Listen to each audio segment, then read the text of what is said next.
اپنے من میں ڈوب کر پا جا سراغ زندگی. قرآن کیا کہتا ہے؟ وفی انفسکم افلا تبصرون. اور تیسری اہم ترین آیات کیا ہے؟ آیات قرآنیہ. ان تینوں میں گہرا ربط ہے. آیات آفاقی، آیات انفسی، آیات قرآنی. ان میں تدبر کے ذریعے، غور و فکر کے ذریعے انسان ایمان حاصل کرے. یہ ٹاپ کا ایمان ہے، یہ انٹلیکچوئلز کا ایمان ہے، یہ صدیقین کا ایمان ہے. نمبر 2، ایک ایمان ہے عوام کے لیے، اس کے 2 راستے ہیں. نمبر 1، صاحب یقین کی صحبت. جس کے اندر یہ ایمان پیدا ہو چکا ہو، آپ اس کے قریب رہیے. اگر بھٹی کے سامنے بیٹھیں گے حرارت پہنچے گی، اگر آپ برف کی سل کے قریب ہوں گے ٹھنڈ پہنچے گی. صاحب ایمان کی صحبت اختیار کریں گے، ایمان سراغ کرے گا. یہ ہے عوام کے لیے صحبت. کونوا مع الصادقین، ان کی صحبت اختیار. تیسرا ذریعہ ہے جو ہمارے لیے خاص طور پر جو مسلمان پیدا ہوئے ہیں. اب ایک بچہ ہے 7 سال کا، آپ نے نماز پڑھنے کی عادت ڈال دی، پڑھ رہا، اگرچہ غیر شعوری عمر سے شروع کر دیا اس نے. روزہ رکھتا ہے، 9 برس کا ہو گیا، روزہ رکھنا شروع کیا. یہ اعمال جو ہیں ان سے بھی ایک یقین پیدا ہوتا ہے. جیسے یقین سے عمل پیدا ہوتا ہے، ایسے ہی عمل سے بھی یقین پیدا ہوتا ہے.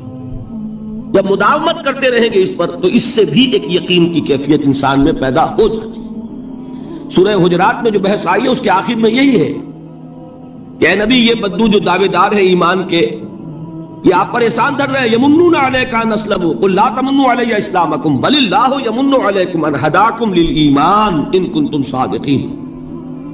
یہ آپ پر احسان دھر رہے ہیں کہ ایمان لے آیا. نبی ان سے کہیے مجھ پر اپنے ایمان کا کوئی احسان نہ دھرو، اپنے اسلام کا، بلکہ اللہ تم پر احسان دھرتا ہے کہ اس نے تمہیں ایمان کے راستے پر ڈال دیا ہے. جب اسلام پر آ گئے ہو تو عمل کرتے رہو گے. ان تطیعوا اللہ ورسولہ، اگر عمل کرتے رہو گے تو اس عمل کے ذریعے سے بھی تمہارے اندر ایمان پیدا ہو جائے گا. تو یہ 3 راستے ذہن میں رکھیے. جو عوام ہے، غور و فکر، سوچ بچار، اس کی صلاحیت نہیں یا مواقع نہیں، ان کے لیے یہ 2 راستے ہیں، یقین بذریعہ عمل اور یقین بذریعہ صحبت. یہاں سے اٹھا رہے ہیں لوگوں کو، بار بار یہیں آ جاتے ہیں. آپ یادو یہاں پر لیکن ان کو دقت ہوتی ہے. یہاں پہ کوئی صاحب پہلے سے روک دیا کرے نا، جو بعد میں گڑبڑ ہوتی ہے. تو ایک ایمان ہے انٹلیکچوئلز کا، صدیقین کا، جن کو قرآن کہتا ہے اولو الالباب الذین یعقلون. ان فی خلق السماوات والارض واختلاف اللیل والنہار لآیات لأولی الالباب. ہوش مندوں کے لیے، عقل مندوں کے لیے، غور و فکر کرنے والوں کے لیے، اصحاب دانش و بینش کے لیے ہماری کائنات میں ہماری نشانیاں ہیں. غور کرو اور ہمیں پہچانو، خود اپنے اندر جھانکو اور ہمیں پہچانو. اور ہماری آیات جو ہیں ہمارے کلام کی، اس کی آیات جو ہیں ان میں وہ ایمان رچا بسا ہوا ہے. ان پر غور کرو، غوطہ زنی کرو. قرآن میں ہو غوطہ زن اے مرد مسلمان. یہ ہے ٹاپ کا ایمان، یہ ہے اصل وہ ایمان، یہ جو مطلوب ہے. اب باقی حضرات جو ہیں ان کے قریب رہیں گے، ایمان حاصل کر لیں گے، اور جو اعمال اللہ نے بتائے ہیں ان پر عمل کرتے رہیں گے، ایمان حاصل. اب دوسری بات کی طرف آئیے. نفاق سے کیسے بچا جائے، اس کے لیے بھی 3 عمل ہیں. پہلی چیز، اور 2 چیزیں تو وہ ہیں کہ جو سورہ منافقون ہی کے دوسرے رکوع میں بیان ہوئی. پریونشن کیسے ہوگی، بچو گے کیسے؟ دوام ذکر، اللہ کو یاد رکھو. یا ایھا الذین آمنوا لا تلہکم اموالکم ولا اولادکم عن ذکر اللہ ومن یفعل ذلک فاولئک هم الخاسرون. دل کو غفلت میں مت آنے دو. دل غافل ہوگا، شیطان کا ڈیرا بن جائے گا. وہ دوام ذکر میں، البتہ یہ ذہن میں رکھیے کہ دوام ذکر کا ذریعہ کیا ہے، اس میں مغالتے ہیں لوگوں کو. جو سب سے بڑا ذکر ہے اس کو بھولے ہوئے ہیں، اور جو تیسرے چوتھے نمبر کا ذکر ہے اس کو سمجھ بیٹھے ہیں کہ بس یہی ذکر ہے.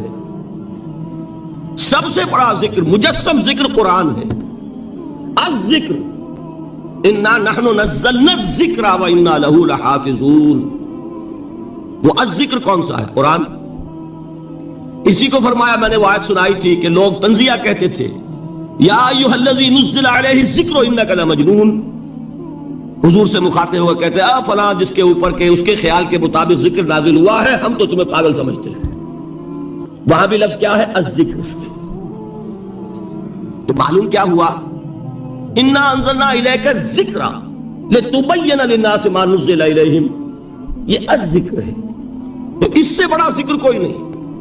تلاوت قرآن، تدبر قرآن، غور و فکر قرآن کا، قرآن کو یاد کرنا، اس پر میرا کتاب چاہے مسلمانوں پر قرآن مجید کے حقوق، اب تو یہاں شاید کوئی کتاب موجود نہیں رہی ہے، بہرحال اگر آپ کو ضرورت ہوتی ہے پاکستان سے منگا لیتے ہیں، ہر شے پڑھیے انشاءاللہ آ جائے گی چیزیں۔ نمبر 2 ذکر کیا ہے؟ اقیم الصلاۃ لذکری، نماز کو قائم کرو میری یاد کے لیے۔ یہ ذریعہ ذکر میں وہ تو ہے ہی مجسم ذکر، اور یہ ذریعہ ذکر میں سب سے اہم ہے۔ یہ عملی ذکر بھی ہو رہا ہے اور قولی بھی ہو رہا ہے۔ سورہ فاتحہ پڑھی آپ نے، قرآن شریف کی کچھ آیات پڑھی، پھر رکوع کیا۔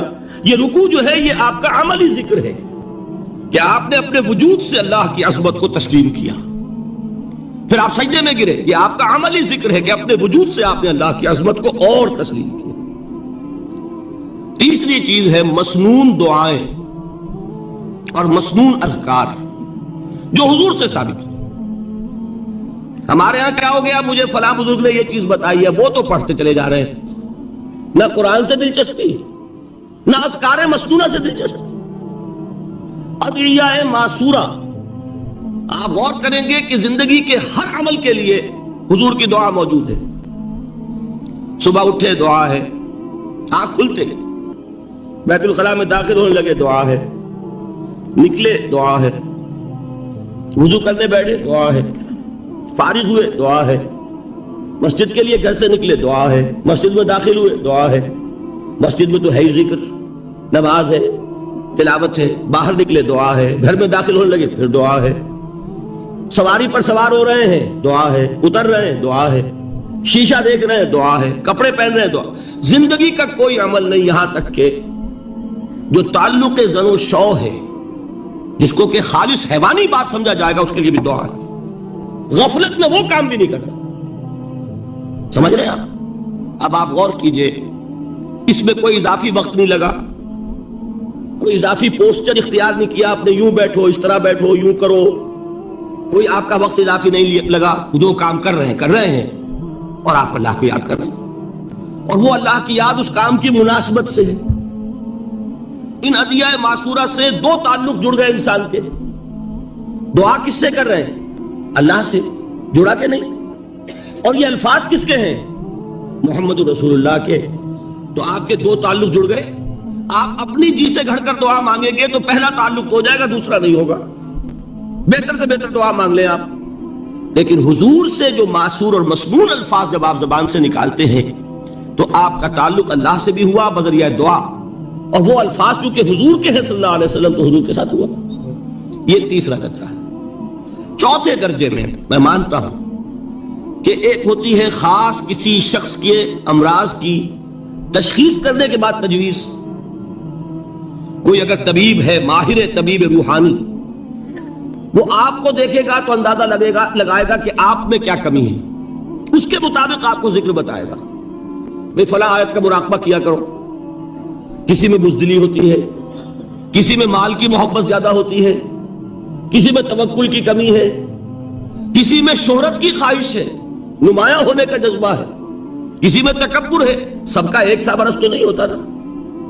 تو یہ در حقیقت اندھے کی لاٹھی سے نہیں چلنے والی بات، یہ تو ماہر کی کا کام ہے کہ وہ تجویز کرے کہ تمہارے لیے خاص طور پر ذکر یہ ہے۔ در حقیقت ہمارے جو یہ سلسلے تھے سلوک کے، یہ بڑے ماہر ہوتے تھے، یہ لوگ بڑے ماہر اطباء تھے۔ یہ جو علم نفسیات ہے اس کے ہمارے صوفیاء سے بڑھ کر کبھی کوئی عالم گزرا ہی نہیں دنیا میں۔ فرائیڈ کیا ہے اور ایڈلر کیا ہے اور یونگ کیا ہے، بچے ہیں۔ ہمارے صوفیاء اکرام نے جس طرح انسان کی نفسیات کو سمجھا اور وہ ان کی مناسبت سے تجویز کرتے تھے، لیکن اس کو رکھا جائے گا چوتھے نمبر پر۔ جیسے مولانا احمد علی صاحب فرمایا کرتے تھے، بھائی اس آیت کا مراقبہ کیا کرو۔ مراقبہ کیا مانی؟ اب ان الفاظ کو بھی ہم نے خام خواہ کچھ خاص ایک شکل دے دی۔ مراقبہ کیا؟ توجہ کرنا، دھیان کرنا، خاص اس آیت کے اوپر، اس کے معانی پر اپنے ذہن کو جمانا، وہ کیوں ہے؟ تاکہ آپ کے اندر جو کمی ہے اس کی تلافی اس سے ہو۔ لیکن یہ کہاں آئے گا؟ چوتھے نمبر، سمجھ گئے؟ تو نفاق سے بچنے کا ذریعہ، پریونشن کیا ہے نفاق سے؟ دوام ذکر۔ نہ تمہیں تمہاری اولاد، نہ تمہارے اموال، نہ تمہاری تجارت، نہ کاروبار اللہ کے ذکر سے غافل نہ کر سکے۔ پنجابی میں کہتے ہیں کہ ہتھ کارول اور دل یار ول۔ کام کر رہے ہیں آپ، لیکن یہ کہ دل اللہ کے ساتھ لگا ہوا ہے، زبان تر ہے اللہ کی یاد سے۔ جو قرآن یاد ہے، گاڑی میں آپ بیٹھے جا رہے ہیں، 2 گھنٹے آپ کو کار میں لگانے ہیں، قرآن شریف پڑھتے جائیے، اس سے بڑا ذکر کوئی نہیں۔ یہ ہے پریونشن۔ اب اگر مرض ہو جائے تو کیا؟ اس کے لیے 2 چیزیں ضروری ہیں۔ ایک دیکھیے، عجیب ہے یہ، نفاق کا علاج انفاق سے، صرف ایک الف لگانا۔ انفاق کے معنی اور ہے، یہ بنا ہے کس سے؟ نفقت الدراہم، پیسے ختم ہو گئے، مک گئے، یا نفق الفرس، گھوڑا مر گیا۔ تو مال کو کھپانا، لگانا اللہ کی راہ میں، اگر دل میں نفاق کی کوئی آلائش آئی ہے تو اس کا ازالہ ہوگا انفاق فی سبیل اللہ سے۔ مال اللہ کی راہ میں دیجئے، صدقہ کیجئے، خیرات کیجئے، دیجئے، اللہ کے دین میں لگائیے۔ جتنا لگائیں گے نفاق دھل جائے، اس لیے کہ اصل سبب نفاق کا ہے ہی حب دنیا، دنیا کی محبت۔ لہذا اس کا ازالہ ہوگا جو سب سے محبوب شے ہے، مال۔ انہ لحب الخیر لشدید، مال محبوب ترین ہے کہ نہیں؟ لہذا اس کو اللہ کی راہ میں لگائیں گے تو وہ نفاق دھل جائے گا۔ اور ایک اور چیز ہے جو بہت اہم ہے، بہت ہی شعوری طور پر اس کا اہتمام کیجئے۔ جس وقت دین کے کسی فرض کی انسان کو سمجھ آ جائے، اس کا شعور پیدا ہو جائے، پھر ڈیلے نہ ہو۔ ذرا سا ڈیلے جو ہے اس پر عمل کرنے میں، یہ در حقیقت نفاق کو جڑ پکڑنے کا موقع دینا ہے۔ امیڈیٹ ایکشن، ایک بات سمجھ میں آ گئی، فوراً عمل کرو۔ اس میں شیطان کیا کرتا ہے؟ ذرا ٹھہر جاؤ، ابھی دیکھو یہ فرض ہے، یہ ذمہ داریاں ہیں، یہ کرنا ہے، اور پھر لگا دینا اپنے آپ کو۔ بہت سے لوگ کہتے ہیں بس یہ ریٹائرمنٹ کے بعد تو سارا میں دین کے لیے وقف کر دوں گا۔ اول تو خدا کے بندے، تمہارے اندر رہ کیا جائے گا ریٹائرمنٹ کے بعد؟ سارا تو کھپ چکو گے، رہ کیا جائے گا؟ دوسرے یہ کہ یہ بھی جان لیجئے کہ کار دنیا کسے تمام نہ کر، ریٹائرمنٹ کے بعد کون فارغ ہو جاتا ہے؟ بیٹوں بیٹیوں سے فارغ ہوئے تو پوتے پوتیاں موجود ہیں، نواسے نواسیاں موجود ہیں، کبھی بھی وہ بوجھ ختم نہیں ہوتا زندگی کا۔ وہ تو یہ کہ آج بات سمجھ میں آئی ہے تو آج عمل ہونا چاہیے۔ قرآن مجید میں سورہ انعام میں بڑی شدید وعید آئی ہے، الفاظ ہیں یہ، وَنُقَلِّبُ أَفْئِدَتَهُمْ وَأَبْصَارَهُمْ كَمَا لَمْ يُؤْمِنُوا بِهِ أَوَّلَ مَرَّةٍ۔ انسان پر ایک حقیقت کا انکشاف ہوا کہ یہ بات حق ہے، فوراً تسلیم کر لیں۔ کسی مصلحت کی وجہ سے، کسی بزدلی کی وجہ سے، کسی لالچ کی وجہ سے، کسی اپنی سیادت یا قیادت کی وجہ سے، کیسے مان لوں؟ لوگ کہیں گے کہ یہ نیچے ہو گیا، وہ اونچا ہو گیا جس کی بات مانی، کسی وجہ سے رک گئے، تو اللہ تعالیٰ اندر سے وہ جو استعداد ہے حق کو پہچاننے کی وہ سلب کر لیتا ہے۔ وَنُقَلِّبُ أَفْئِدَتَهُمْ وَأَبْصَارَهُمْ، ہم الٹ دیں گے ان کے دلوں کو بھی اور ان کی آنکھوں کو بھی۔ کیوں؟ كَمَا لَمْ يُؤْمِنُوا بِهِ أَوَّلَ مَرَّةٍ، اس لیے کہ وہ پہلی مرتبہ جب انکشاف حق ہوا ہے وہ ایمان نہیں لائے۔ اس کا میں ایک واقعہ آپ کو سنانا چاہتا ہوں کہ کس طرح صحابہ کرام پر بھی وقتی طور پر یہ واقعہ اگر صحابہ کرام کا نہ ہوتا تو یہ حقائق سمجھ میں نہ آتے۔ غزوہ تبوک کے موقع پر یہ میں جملہ انکمپلیٹ رہ گیا، ضعف ایمان کا حملہ ہو جاتا تھا۔